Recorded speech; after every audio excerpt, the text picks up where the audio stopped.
Climate change has increased the frequency of extreme weather events that substantially disrupt agricultural production.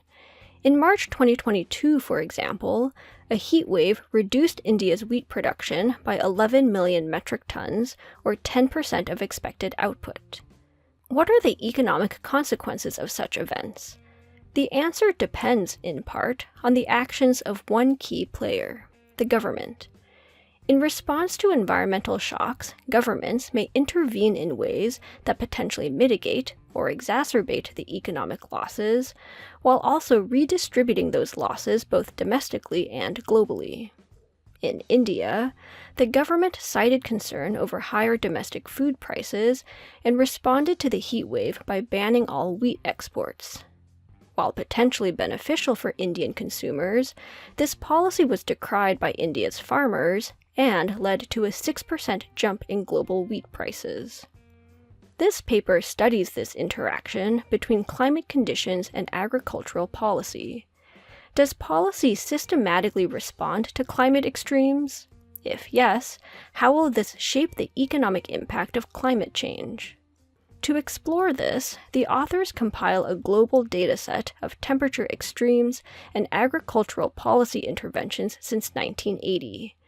They measure annual exposure to extreme temperatures at the country-by-crop level and link this to the nominal rate of assistance, or NRA. This measures, for each country and crop pair, the percent distortion between domestic and international free market prices as driven by policy interventions. Pro-consumer policies, such as India's export ban, push domestic prices below free market levels and lead to a negative NRA. Pro-producer policies lead to a positive NRA. There is substantial variation in both the level and direction of agricultural distortions in different markets, and the authors estimate how differential exposure to extreme heat over time leads to changes in the NRA. Importantly, this measure of extreme heat exposure incorporates information on the global distribution of temperature extremes, the global geography of crop production, and crop-specific sensitivity to heat. This means that the analysis exploits the fact that not only are different regions differentially exposed to extreme heat, but also that within a given region, crops vary in their heat sensitivity. Thus, even within the same country, there can be substantial variation in extreme heat exposure for different crops over time. The results show that extreme heat reduces agricultural yields, and that heat shocks to local production systematically lead to large pro-consumer shifts in agricultural policy. This figure shows the estimated impact of extreme heat exposure on the NRA. Compared to the bottom extreme heat quartile, shocks in the second, third, and fourth quartiles all have negative impacts on the NRA, with larger shocks leading to larger policy effects. These patterns become more pronounced when restricting to major crops, or staple crops, and the estimates imply that moving from the first to fourth quartile of extreme heat exposure for staple crops induces a 30 percentage point change in the NRA. Put another way, a country with no distortion initially would implement a 30% domestic consumer subsidy. These policy responses persist for up to 3 years after a heat shock, are primarily implemented via trade policies, and are roughly 4 times larger in the lead-up to elections. This indicates that short-term political incentives substantially shape the policy response to climate extremes. The estimated effects are also very similar across countries with varying levels of economic development and with different political institutions. Rich and poor nations, and democratic and autocratic regimes all seem to face strong incentives to assist consumers when the supply of staple foods is threatened. These results might suggest that governments always react to climate shocks in ways that stabilize domestic food prices, which would imply that the response to both domestic and foreign heat shocks should be identical. But in fact, foreign extreme heat shocks lead to pro-producer rather than pro-consumer policies at home.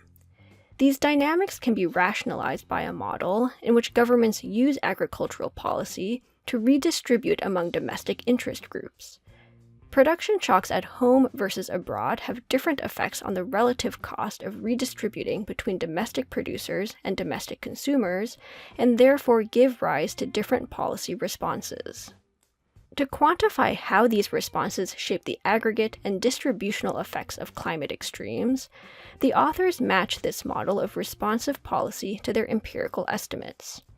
They find that in markets hit by an extreme heat shock, government intervention dampens price increases by 18% relative to a counterfactual in which policy does not respond. This leads to a substantial redistribution of welfare losses from domestic consumers to domestic producers and foreign consumers, both of whose losses are increased by 172% and 36% respectively. Moreover, relative to the equilibrium with fixed policy, the equilibrium with responsive policy is regressive. Policy responses tend to reduce total welfare in the poorest markets and in those that are most negatively affected by extreme heat shocks.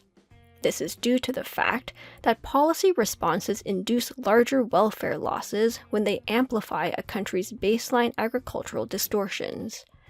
In India, for example, pro-consumer policy at baseline is intensified when policy further responds to extreme heat shocks.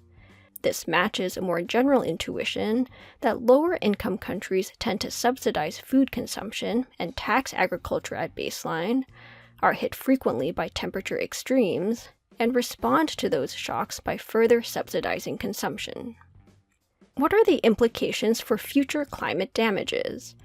The authors simulate their model under projected extreme heat exposure for the decade 2091 to 2100, and find that responsive policy exacerbates the overall agricultural welfare loss from climate change by 8%. This, again, is due to the fact that climate change disproportionately affects parts of the world that already implement pro-consumer policies, and government responses to heat shocks further amplify those distortions. And so, this paper shows how policy responses reshape, and in some cases, worsen the economic impacts of extreme temperatures. Climate change affects economic policy, and economic policy in turn affects the consequences of climate change. To read more on this topic, you can check out the paper's references to other related work. This includes papers on agricultural policy distortions, the impacts of extreme heat, and adaptation to climate change.